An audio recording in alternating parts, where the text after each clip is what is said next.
দুনিয়ার মধ্যে রাসূল করিম সাল্লাল্লাহু আলাইহি ওয়াসাল্লাম এটা ভবিষ্যৎবাণী করেছেন যে এমন একটা জামানা আসবে যেই জামানায় মুসলমানের ঈমান রাখাটা এমন একটা কঠিন অবস্থা হবে যে হাতের তালুর মধ্যে আগুনের আঙ্গার, আগুনের কয়লা, জ্বলন্ত কয়লা তার হাতের উপরে রাখাটা সহজ হবে, ঈমান রাখাটা কঠিন হবে।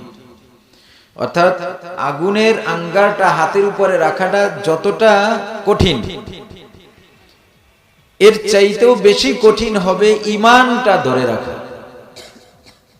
ঈমানটা ধরে রাখা এটা সবচেয়ে কঠিন কাজ হবে। আমরা যদি এই আল্লাহর রাসূলের বাক্য দিকের লক্ষ্য রাখি, লক্ষ্য করি, তাহলে দেখা যাবে সেই জমানাটায় আমরা বর্তমানে আছি। আমরা বর্তমানে সেই জমানার মধ্যে কি আছি? আপনি তাকায় দেখেন, ডানে বামে সামনে পিছনে ব্যবসা বাণিজ্য, চাকরি বাকরি, হাট বাজার, ক্ষেত খামার, সব জায়গার মধ্যে আমি কি ঈমান নিয়ে থাকতে পারতেছি কিনা, নাকি আমার জন্য ঈমান নিয়ে থাকাটা কঠিন? সমাজের মধ্যে দেখবেন যেই লোকটা সৎ, এই লোকটার পেরেশানি বেশি, এই লোকটার পেরেশানি বেশি। যেই অফিসের ভিতরে যেই অফিসারটা সৎ, যেই অফিসার ঘুষ খায় না, ওই অফিসারের মুসিবত বেশি। আর 5 জনে খায়, সে খায় না। যারা খায় তাদের কাছে যে খায় না তার সে বিষ, সেটা চোখের বালির মতো। ওই 5 জনে মিলে গবেষণা করে, দেখ আমরা অফিসের ভিতরে যাই হোক 5 জনে মিললে জিল্লে একটা কিছু করি, এই বেড়ায় কি যে শুরু করলো, এই বেড়ার জন্য আমরাও পারতেছি না, আমাকেও সমস্যা। তখন এই লোকের সৎ থাকাটা খুব কঠিন হয়ে যায়। শত ঘুষখোরদের মধ্যে একজন ঘুষহীন লোক থাকা, এটা কিন্তু মনে করেন যে চতুর্দিকে আগুন জ্বলতেছে, সেই আগুনের মধ্যে তার দাঁড়াইয়ে থাকা। পরিষদে যাবেন, কয়জন লোক, কয়জন মানুষ আপনি পাবেন যে বিনা পারিশ্রমিকে বা বিনা কি বলে কোন রকমের কিছু পাওয়া ছাড়া আপনার একটা কাজ করে দেবে। আপনি একটা জন্ম নিবন্ধনের কাগজ করবেন, জন্ম নিবন্ধনের কাগজ বাইর করতে যাবেন, এটা করার জন্য যে লোকটা বসছে ও কিন্তু আলাদাভাবে সরকারিভাবে টাকা পায়, ওরে রাখাই হয়েছে এই কাজের জন্য। তারপর আপনারে ঘুরাইবে, এইরকমের না ওই রকম, এইটা হইছে তা ওইটা হই নাই, তা ওইটা নিয়ে আসেন, তা এটা হয় নাই, তো ওটা হয় না। আসল কথা কিছু না, আসল কথা হইলো মাল পানি ছাড়ো, তোমার জন্ম নিবন্ধন আমি নিয়ে যাই। কি ঠিক না বে ঠিক বলেন? তো গ্রাম অঞ্চলেরই উদাহরণ দিই। গ্রাম অঞ্চলের সফলতা বলতে কি বুঝি আমরা? অমুক মাতুব্বরের 30 কানি জমি আছে, কানি কন্যা আপনারা, কানি 30 কানি জমি আছে, যার 2 কেনি আছে, 2 কেনিওয়ালা চিন্তা করে 30 কেনিওয়ালা সফল, ঠিক না? 2 কেনিওয়ালা কি চিন্তা করে? 30 কেনিওয়ালা সফল। সে 30 কেনি জায়গা করছে, তার মানে কি? আগেকার শুনতাম এরকমের, এই জানো চেনো আমারে, ওনার 2টা মহিষের হাল আছে, এইভাবে বলতো। মানে 2টা মহিষের হাল থাকা মানে তার অনেক কিছু। যার 4-5টা হাল থাকে, মহিষের হাল যদি থাকে, তাহলে সে অনেক কিছু। কি মুরব্বীরা এরকমের ছিল না একটা সময়, যে ওনার কিন্তু 5টা হালের গরু আছে, ওনার 5টা কি আছে? হালের গরু আছে, তা হাল আছে। এইটার উপরে নির্ভর করতো মানুষের সফলতা। বাড়ি মানে এলাকার মধ্যে সুন্দর করে একটা টিন সেট ঘর করছে, আপনার সাইডে আদা পাকা করে টিন সেট ঘর করছে, একটা সুন্দর চাকচিক রং টং দিয়ে করছে, তাহলে এই সফল। সফলতার মাপকাঠি আমরা এরকমের করি। কেউ কেউ মনে করি যে আমার 2টা ছেলে ইটালিতে থাকে, আরে বেটা এই বেটাই তো সফল। যে বেটার ছেলে 2টা ইটালিতে থাকে, প্রত্যেক মাসে মাসে লক্ষ লক্ষ টাকা পাঠায়, ওখান থেকে 1000 ইউরো বাংলাদেশে আসলে বাংলাদেশে হয়ে যায় 1,15,000। ওখান থেকে পাঠাইছে কত? 1000। বাংলাদেশে আইসে কত হইছে? 1,15,000। তো 1,15,000 মাইনে রাখি অনেক কিছু না? তা এইটাই তো সফল। দুই পোলায় মিললে মোটামুটি যদি এক একজনে ভাগযোগ করে খাইয়ে দেয়, এরপরও যদি কেউ কি কয় 1500 রিয়াল পাঠায়, 1500 ইউরো পাঠায়, তো এই দেশে এসে তো টাকা আর টাকা, বাংলাদেশে তো টাকা আর টাকা। এইটাই সফল। ব্যবসা বাণিজ্যের ক্ষেত্রে বাজারের ভিতরে বড় দোকানটা তার, এবারে সফল। বড় ব্যবসাটা তার, ইট বালি সিমেন্টের ব্যবসা করতেছে, বড় তার ট্রেডার্স আছে, অতএব সে সফল কাম। এই রকমের চিন্তা ভাবনা আছে। কিন্তু আল্লাহ পাক রব্বুল আলামিন বলেন এই সফল সফল না, এই সফল সফল না। আসল সফল কারা? দুনিয়ার মধ্যে যদি কারো কোনো কিছু নাও থাকে, দুনিয়ায় তার কোনো পরিচয় নাই, দুনিয়ার মানুষ তারে তেমন ভালো চিনে না, জানে না, আধা পাগল অর্ধ পাগল হিসাবে মানুষ জানে। এই মানুষটার বাড়ি নেই, ঘর নাই, টাকা নাই, পয়সা নাই, ধন নাই, দৌলত নাই, কিছুই নাই, কিন্তু এই মানুষটার ভিতরে আমার মাওলার দেওয়া ঈমান নামক দৌলত তার কাছে আছে, আমল নামের সম্পদ তার কাছে আছে। আমার মাওলাই কারীম ডাক দিয়া বলে, বান্দা তুমি দুনিয়ায় যেটা সফলতা মনে করো, আসলে ওটা সফল না, ওটা সফলতার বিষয় না। আসল সফল হইল সে যার কাছে ঈমান আর আমল আছে। যার কাছে ঈমান নাই, যার কাছে আমল নাই, সে যদি দুনিয়ার বাদশাহ হয়, তারপর সে ফকির, তার মতো অসহায় আর কেউ নাই। কেননা দুনিয়ার সম্পদ, চক্ষু যতদিন আপনার দেখতেছে অতদিন, চোখ যেদিনকার বন্ধ হয়ে যাবে তখন এই সম্পদ আর আপনার না, অন্য মানুষের, আওলাদ ফরজনদের। এটা আর আপনি মালিক নয়, এটার মালিক অন্যজন হয়ে গেল। তা আপনি এখন কিসের মালিক? খালি হাতে এসেছো রে মন,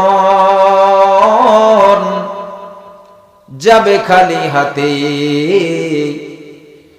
খালি হাতে এসেছো রে মন, যাবে খালি হাতে।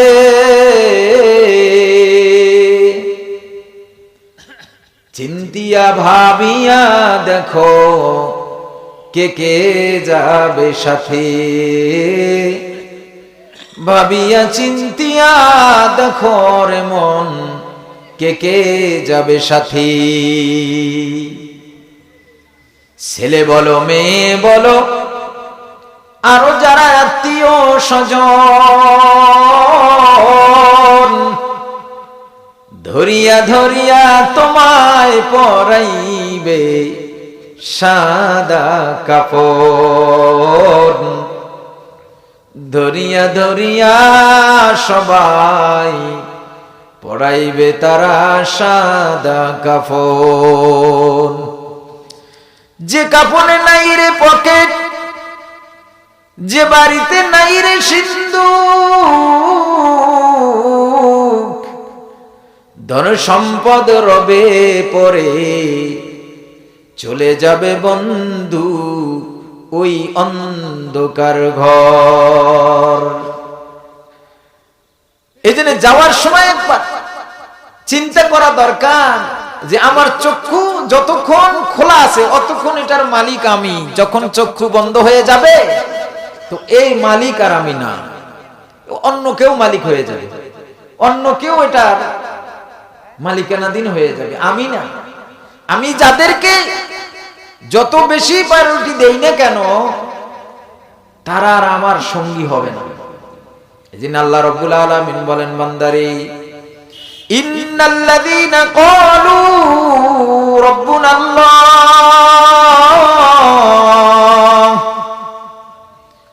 সুম্মা ইসতাকামু তাতানাজ্জালু আলাইহিমুল মালায়েকা আল্লা তাখাফু ওয়া লা তাহজানু ওয়া আবশিরু বিল জান্নাতিল্লাতী কুনতুম তুআদুন।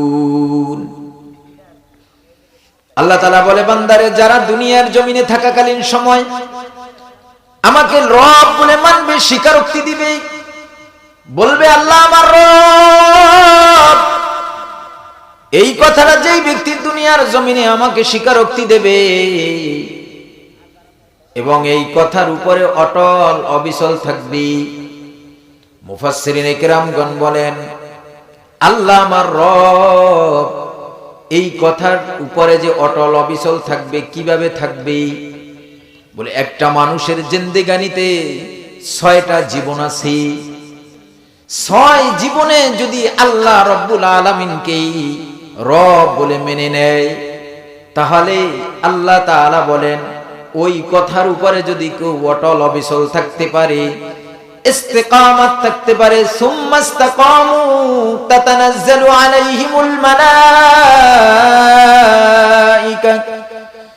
এই 6টা কথার উপরে, 6টা জীবনের উপরে, 6টা সময়ের উপরে যদি সে ইস্তিকামাত থাকতে পারে, অটল থাকতে পারে, অবিচল থাকতে পারে, আল্লাহ তাআলা বলেন আমি আল্লাহ দুনিয়ায় সবচেয়ে বিপদ মুহূর্তে তার জন্য, তার পাশে আমি সঙ্গী পাঠাইয়া দিব।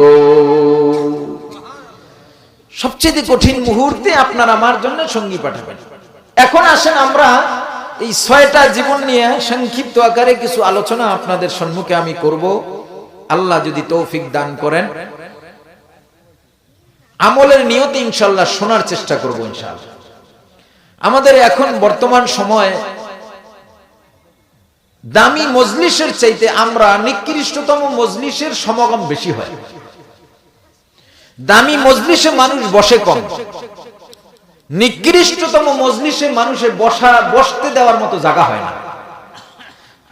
আপনাদের মনে আছে কিনা জানি না, আমাদের দেশে আর্মি স্টেডিয়ামের মধ্যে একবার শাহরুখ খান আসছিলেন, মনে আছে?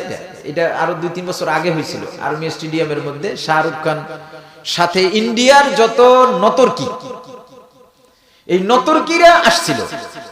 সেইখানে আমাদের দেশের একজন মন্ত্রী বসার জন্য সিট পায় না। আপনারা এটা তো ভাইরাল হয়ে গেছিল। একজন মন্ত্রী সে জায়গা পায় না, অর্থাৎ চেয়ার পায় না।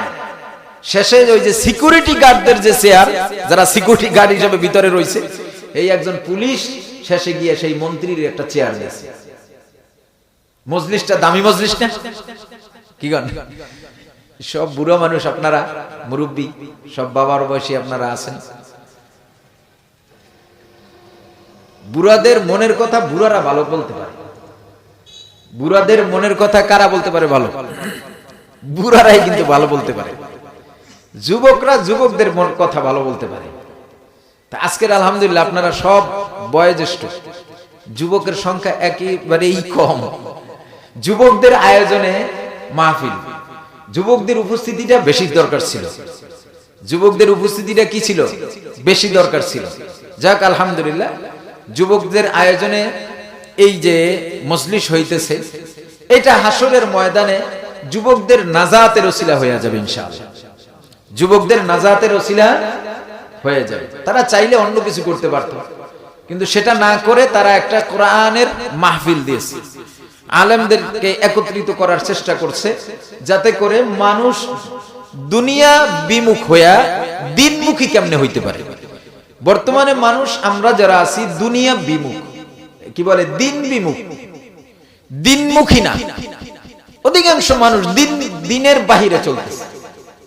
দিন শুধু এতটুকু মনে করতেছে বছরে একবার একটা মিলাদ পড়াই দিবে বাবার নামে, দাদার নামে, মুরব্বিগো নামে, আর একটা হলো মাঝে মধ্যে গিয়ে জুমার নামাজ পড়ব। এটাই দিন। 2 ওয়াক্ত সময় পাইলে পড়লে পড়লাম, না পড়লে নাই, এটাই বুঝি দিন। আমার বাপে মুসলমান, দাদায় মুসলমান, আমার মুসলমানি কেউ ক্ষমতা দিয়ে খুঁজছে উড়ে নিতে পারবো? আমি তেমনি মুসলমান। কিন্তু আসলে কি এরকমের বিষয়টা এমন? বিষয়টা কিন্তু এমন না, খুব কঠিন। মাগরিবের সময় মাওলানা সাব্বির আহমদ সাহেব উনি কিন্তু একটা কথা, একটা ঘটনা আপনাদের সম্মুখে বলছে। সালমান ফারসি রাদিয়াল্লাহু তাআলা আনহুর ঘটনাটা বলছে। ওনাদের দিন মানাটা কত কঠিন ছিল।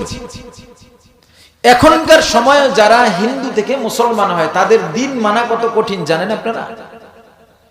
আল্লাহ তাআলা আমাদের উপরে কত বড় একটা ইহসান করছে। এর জন্য যদি আমরা সারা জীবন আল্লাহ তাআলার কুদরতি কদমে সেজদা দিয়ে পড়ে থাকি, তারপরে শুকরিয়া আদায় হবে যে আমরা মুসলমান, মুসলমানের ঘরে জন্মগ্রহণ করেছি, আমাদের নামাজ পড়তে কেউ বাধা দেয় না, কেউ আপনাকে আমাকে দিন মানার জন্য কি করে না, বাধা দেয় না, বাধার সৃষ্টি করে না, কটু কথা বলে না, গালাগালি করে না, মসজিদে আসলে আপনাকে বাধা দেয় না। ভারতের আমাদের পার্শ্ববর্তী দেশ ভারতে দেখেন, মসজিদে মুসলমান ঢুকবে তাই পুলিশে ঢুকতে দেয় না, নামাজ অবস্থায় পিটাইয়া মেরুদণ্ড ভাঙিয়ে দিতেছে, মাথা ফাটাই দিতেছে, ঠ্যাং ভাঙিয়ে দিতেছে, নামাজে দাঁড়াইছে। দেখতে পাইতেছেন না? কিন্তু আমাদের দেশে এমন হইতেছে, আমাদের দেশে এমন অবস্থা। মুসলমানের ঘরে জন্ম নিয়ে আমরা কিন্তু আমাদের মন মর্জি মতো চলতেছি এবং দিন আমরা মানতেছি না, অথচ এই দিন মানাটা আমাদের জন্য কত সহজ। দিন থেকে আমরা বিমুখ হয়ে আছি। এই জন্য যাতে করে মানুষ কিছুটা দিনমুখী হয়, দিনদার হয়, এই জন্য এই মজলিস। এর মধ্য থেকে যদি কোনো একটা মানুষ দিনের একটু এলেম পাওয়া যায়, দিন বুঝা যায়, ওই অনুযায়ী আমল করার চেষ্টা করে, তাহলে এই মাহফিল কামিয়াব। এই মাহফিল কি কামিয়াব? আপনাদের সহযোগিতায় তো হয়েছে, আপনাদের সহযোগিতাটাও কামিয়াব। এটা হাসরের ময়দানে আপনারা দ্বিগুণ নয় বরঞ্চ কয়েকশো গুণ বড় করে আবার আপনাকেই ফেরত দেওয়া হবে, আপনাকেই দেওয়া হবে।